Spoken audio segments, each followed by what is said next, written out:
If you love fresh, homegrown food, learning how to save seeds like a pro is a game changer.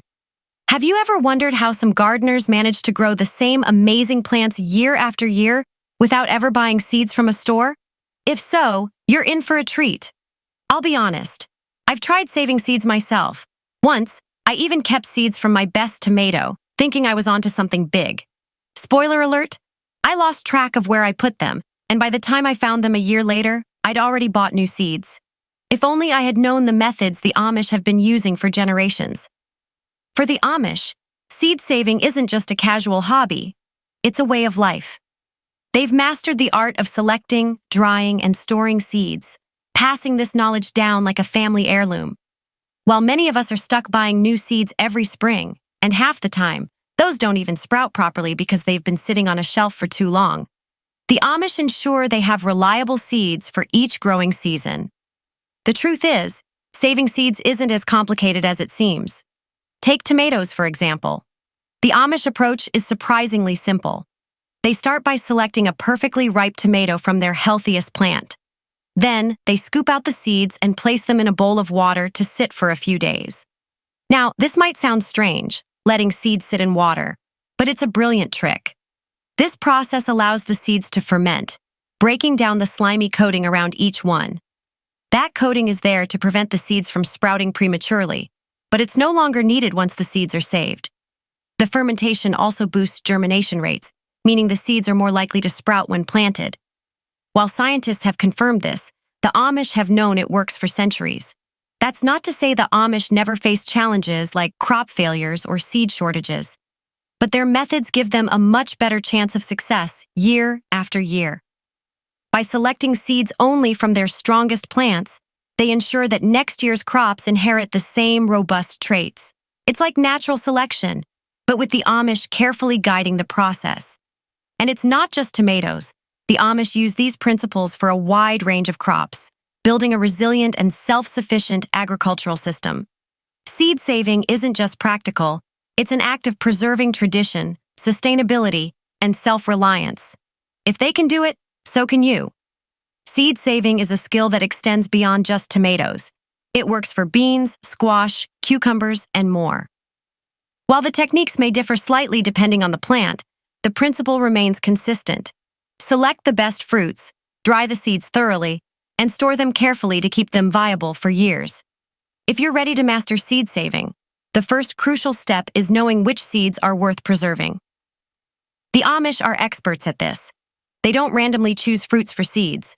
Instead, they focus on the healthiest, most vigorous plants, understanding that strong seeds come from strong plants. That giant tomato or oversized cucumber you spot in their gardens isn't just for show. It's the foundation for next season's crop. When it comes to selecting seeds, the Amish take a meticulous approach. For tomatoes, they opt for those that are fully ripe, soft, bright, and practically bursting with flavor. A tomato that's a little wrinkled or overripe is actually perfect for seed saving because it has mature seeds ready for harvesting. Cucumbers follow a similar rule, but with a twist. Ever notice how an overripe cucumber turns yellow, looking like it's been out in the sun too long? That's the sweet spot for seed saving. At this stage, the seeds inside are fully developed and ready to be dried and stored. So, if your cucumber looks less like a salad ingredient and more like a relic from a medieval battlefield, you've found seed-saving gold. The key here is to save seeds only from plants that display the best traits. This practice ensures that next year's crops are strong, productive, and true to type. Saving seeds from weak or disease-prone plants might give you seeds, but those seeds are unlikely to produce worthwhile plants. Think of it as quality assurance for your garden. If you're putting in the effort to save seeds, make sure they're worth the time. Now, let's talk about the wet seed saving method, perfect for plants like tomatoes and cucumbers with gooey, fleshy seeds. Picture this. You've got a fully ripe tomato, juicy and maybe even a little overripe. It's practically begging you to give it a squeeze. This is where the magic begins. Gently scoop out the seeds into a bowl of water. Let them sit for a few days to ferment. This fermentation process breaks down the slimy coating around the seeds, making them easier to clean and improving their germination potential. Once the seeds have fermented, rinse them thoroughly, spread them out to dry, and store them in a cool, dry place. By carefully selecting and preparing seeds from your best plants, you're not just saving seeds.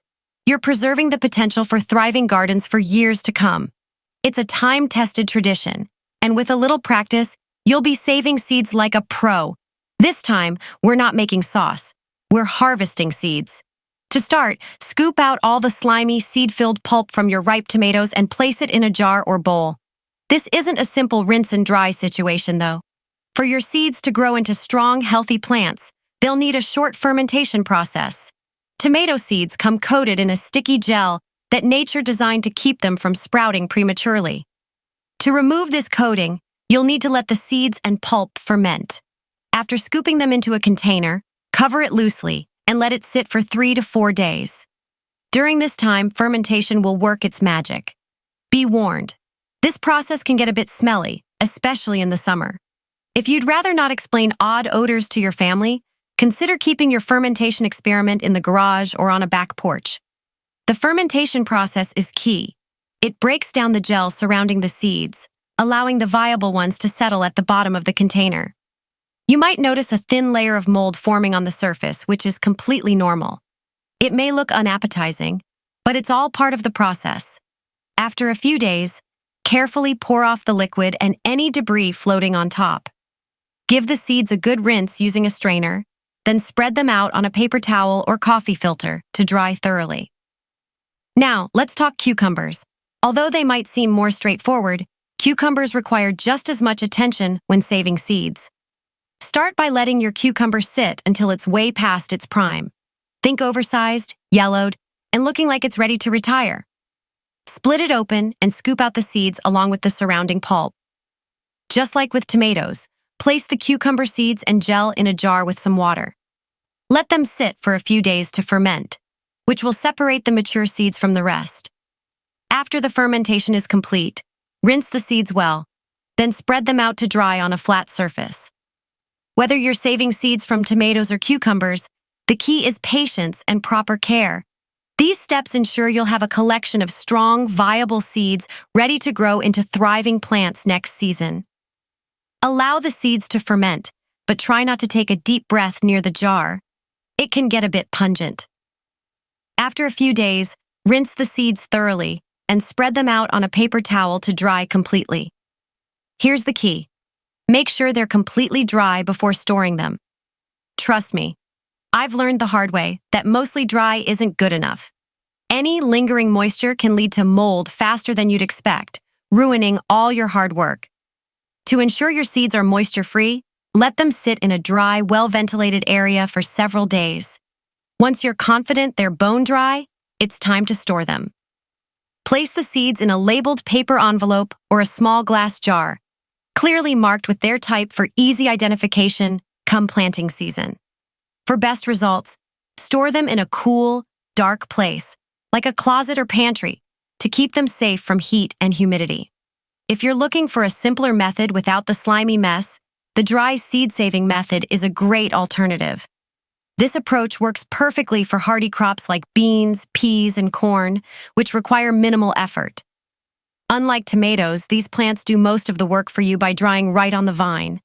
Take beans, for instance. Once the plants mature, their pods dry out naturally in the garden. As the beans inside ripen, the pods become brittle and rattle like little maracas when you shake them. It's tempting to have a mini garden dance party with those pods, but after you've had your fun, it's time to collect them. Carefully gather the dried pods and shell the beans inside. If they're not completely dry yet, let them air out for a bit longer. Once they're ready, store them in a cool, dry spot. Properly saved beans can remain viable for years if kept away from moisture. Peas follow a similar process. They dry right on the plant, and you'll know they're ready to harvest when the pods feel crisp and firm. Collect them, shell them, and store the seeds just like you would with beans. By following these steps, whether you're saving wet seeds like tomatoes or dry seeds like beans, you'll ensure a thriving garden for seasons to come. When the pods feel firm and crisp, they're ready to harvest. At this stage, shelling the seeds is a breeze. Like beans, these seeds don't require much beyond a cool, dry spot to stay viable for several planting seasons. There's something incredibly rewarding about saving seeds from such resilient plants.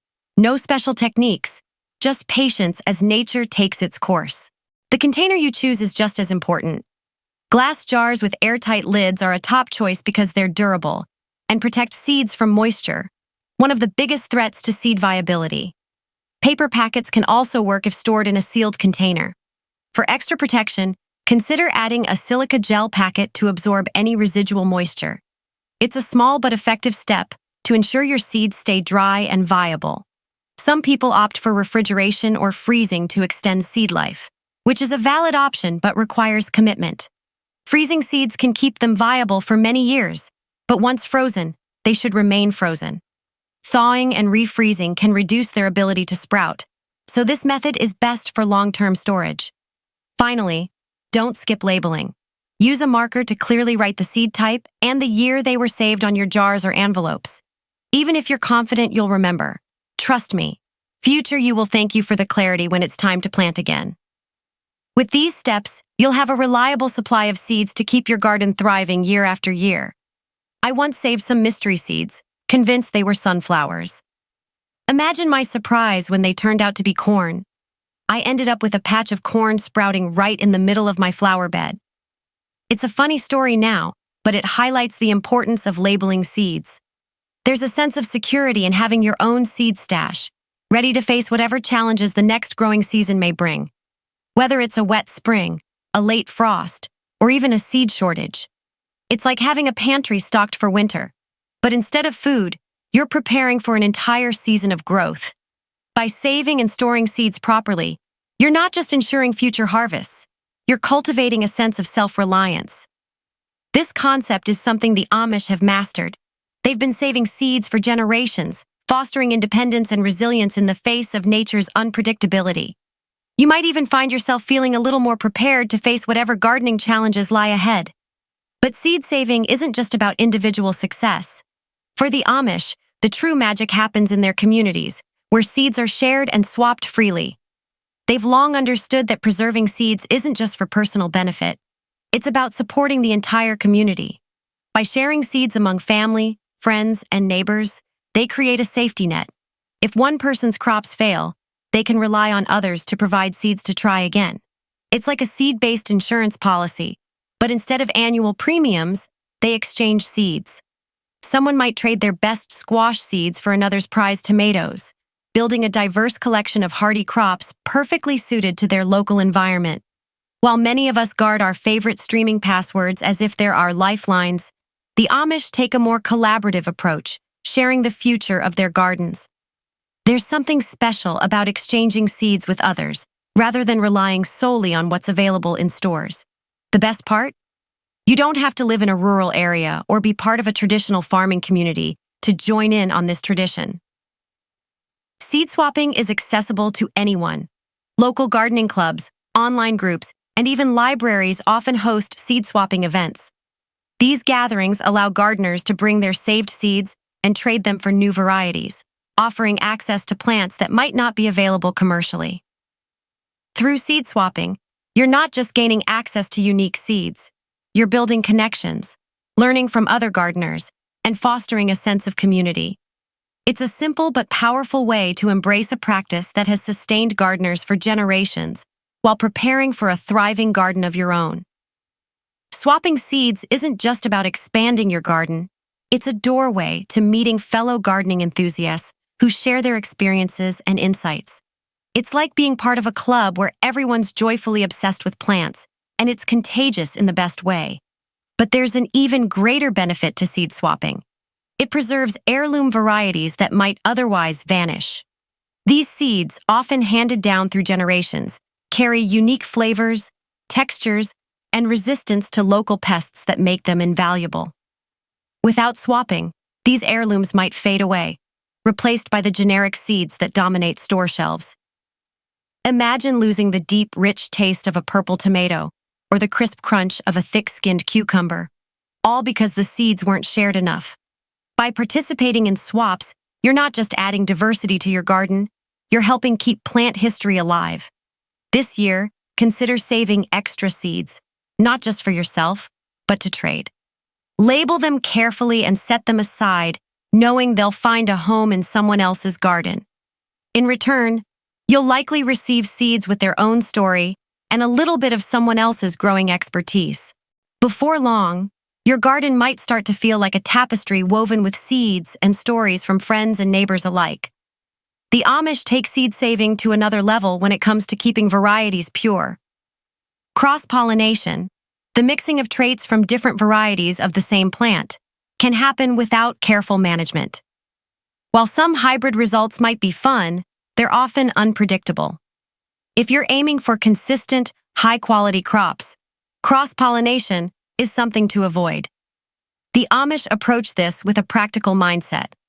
For plants prone to cross-pollination, like cucumbers or squash, they plant varieties hundreds of feet apart. It might sound extreme, but it's essential to preserve each variety's unique qualities. No one wants their prized heirloom tomatoes tasting off because of unplanned pollination. Plants that self-pollinate, like beans and tomatoes, are easier to manage because they don't need as much isolation. However, even with these, the Amish sometimes add natural barriers, like rows of corn, to create a buffer. If you're serious about keeping your seedlines pure, you could even use row covers to keep pollination contained within specific plants. Think of it as a privacy screen for your garden. It's plant social distancing in action. For those growing multiple varieties of the same plant, a good rule of thumb is to imagine a buffer zone. For example, plant one type of cucumber in one section of your garden and another type far enough away to prevent cross-pollination. It might seem like overkill, but this careful planning ensures your seeds stay true to type, preserving their original traits for future planting. While cross-pollination can be a challenge for seed savers, it's also a reminder of the care and forethought involved in gardening. The Amish have turned this into an art form, using tried-and-true techniques to keep their seedlines pure across generations. With a little effort, you can do the same, growing crops that are not only delicious but also true to their roots, literally and figuratively. If you're willing to embrace a bit of trial and error, losing a plant or two along the way, you'll quickly gain an appreciation for the legacy and history carried by heirloom seeds. When you take that first bite of a perfectly ripened, homegrown tomato that tastes just like you remember, you'll know all the effort was worth it. Once you've carefully saved your seeds, the next step is to ensure they're still viable before planting them. Testing seed viability is a simple but essential process. The Amish have mastered a few effective methods to check their seeds, avoiding the disappointment of planting a row that doesn't sprout. Think of it like testing a flashlight's batteries before a camping trip. You want to be prepared, not surprised. One of the easiest tests is the float test, which is exactly what it sounds like. Fill a glass with water, drop in a few seeds, and see what happens. Seeds that sink are generally good to go, while floaters are likely past their prime and won't germinate. If you're feeling sentimental, you could repurpose the floating seeds for a craft project or decoration, but don't rely on them for planting. That said, there's a catch. This method doesn't work for all seed types. Some seeds naturally float, even if they're perfectly viable. If you're unsure, the best backup plan is to plant a few seeds in a small pot indoors. It requires a bit of patience, but it's worth it to avoid wasting space in your garden on non-viable seeds. Another reliable technique is the germination test. For this, all you need is a damp paper towel, a plastic bag, and a warm spot, like a windowsill. Lay about 10 seeds on the paper towel, fold it up, and place it inside the bag, leaving it loosely sealed. After about a week, check to see how many seeds have sprouted. If most of them germinate, you've got a strong batch. This method gives you the satisfaction of seeing little sprouts with your own eyes, a clear sign your seeds are ready for action. The Amish know the importance of testing seeds before committing to planting. Taking these extra steps ensures you're setting your garden up for success, saving you time and effort while giving you the confidence to grow your best crop yet. It's like getting nature's ultimate approval saying, "Yep, we're ready to thrive." With this simple pre-test, you can head into planting season with confidence, knowing your seeds are primed and ready to grow. Seed saving isn't just about ensuring a harvest for next year, it's about carrying on a legacy. Think of it like passing down a treasured family recipe or a beloved cast iron skillet.